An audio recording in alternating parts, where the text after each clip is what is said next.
Right, Premier League clubs have unanimously voted in favour of the introduction of semi-automated offside technology next season. In a meeting in London this afternoon, you were there, Kaveh Solhekol, and he joins me now, as you can see. So what was discussed and what was the mood like in the camp? Well, the meeting lasted almost 4 hours, started at 10:30, as usual, at a five-star hotel in central London. I'm in a state of shock, actually, because the meeting was so long that I had to order a coffee and I had to use the hotel restaurant to get a coffee. Wow. And I ordered an Americano and the bill came £8. Wow. That's the something. most expensive coffee I've ever had in my life. £8 just for a small black coffee. Goodness me. So that's my mood. My mood wasn't great. But the mood of the meeting, it was very businesslike. There was a lot to get through. There was a presentation from Howard Webb about refereeing. They talked about new financial regulations. They talked about the fact that they're going to get an independent regulator overseeing football as well. There was a little bit of talk as well about the new deal for the EFL. So that is why the meeting lasted so long. But one of the big headlines, I suppose you really want to talk about, is this new semi-automated offside technology, because there was a lot of discussion around that. OK, so tell me, how does it work and will it work? I mean, first of all, I mean, is it met with a lot of approval? Because VAR has to be said. OK, it wasn't. So, yeah, we've got VAR. Now we're going to have SAOT, semi-automated offside technology. OK. And what happened at the meeting today is Howard Webb, the head of PGMOL, he sat down in front of all the executives from the different clubs. He gave a presentation. The presentation went very well. We were told that lots of clubs had lots of questions for him. He dealt with those like he normally does. He's very comfortable in that situation. Then there was a vote on whether to have SAOT, and the vote was unanimous. So we are going to get semi-automated offside technology in the Premier League from next season.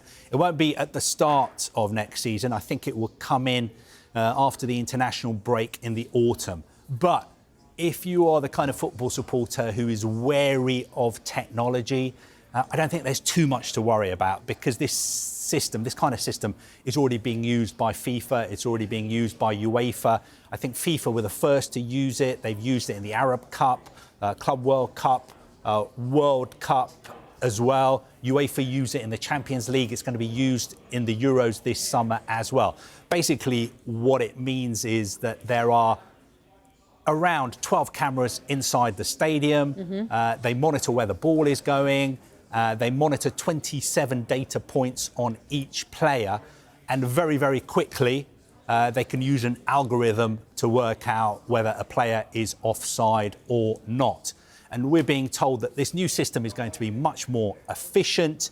It's going to mean that decisions regarding offside are, on average, going to be taken 30 seconds quicker than they are.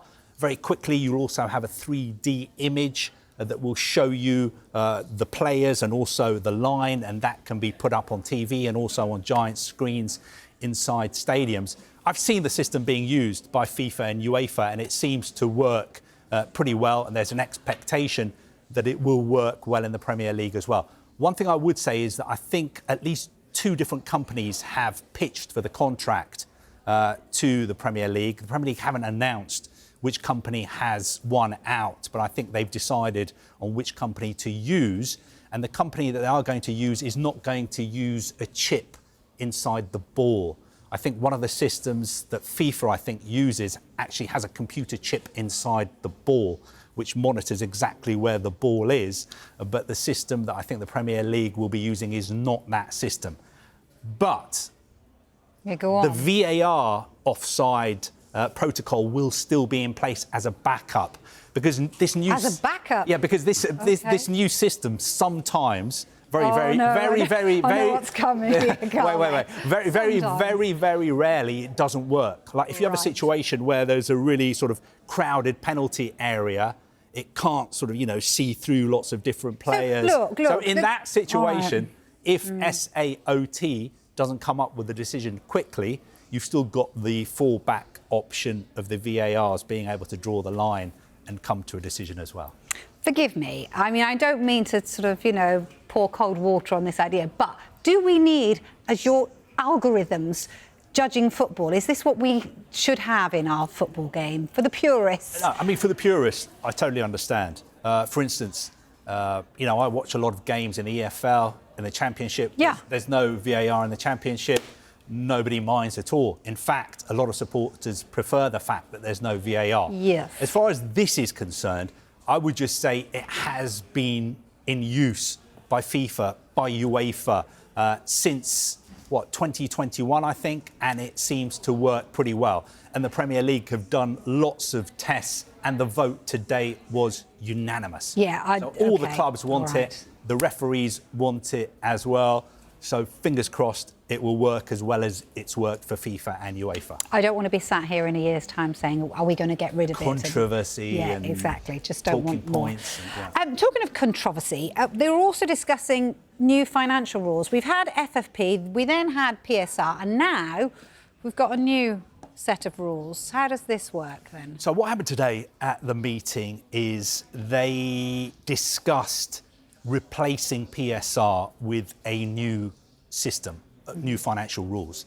And what they've decided and they've identified as the new system of rules they want to go with is something called squad cost control ratio rules, which are very similar to the rules that UEFA have adopted as well.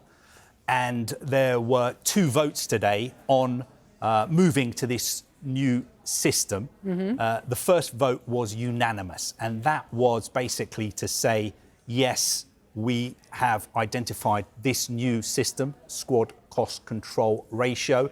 We want the Premier League executive to go away and do more work on it, draw up the rules, and at the AGM in June, we will vote on whether or not to adopt these rules. I think it's very likely that in June, they will vote to adopt these new rules. And what these new rules basically are is that you will be limited to spending probably a maximum of 85% of your turnover on squad cost. Right. So that is player wages, agents' fees, transfer fees as well. Now, the problem some people say is, well, if you're a big club and your turnover is £700 million, you can spend 600 million on your squad. But if you are a smaller club and your turnover is only 100 million, you can only spend 85 million. So how is it fair that one club gets to spend 85 million on their squad, another club gets to spend 700 million? Let's wait and see what the details are, because there could be something called anchoring, which means that the top clubs are only allowed to spend a certain proportion more than the clubs who earn the least. The devil is in the detail. We'll have to wait and see. But these new rules won't come in immediately. I think what we will see next season, we will have the rules we have at the moment, PSR, and we will have these new rules shadowing them. Oh, okay. And then the season after next, these new rules will come into force on their own. And the final point I would make is, when it comes to points deductions are here to stay. So we'll definitely have them next season. If you break the rules and the breach is significant, I think you will still be deducted points. And going forward, I think under the new system as well, the ultimate sanction will be points deductions for serious breaches of the new rules. They're never going to do the financial route like you kind of almost suggest, don't you? You say financial. I think there could be financial penalties for breaches of the rules which are not deemed to be significant. So I think we may see more fines rather than points deductions in the future. But I think if you break the rules and the breach is serious, you will still get a points deduction.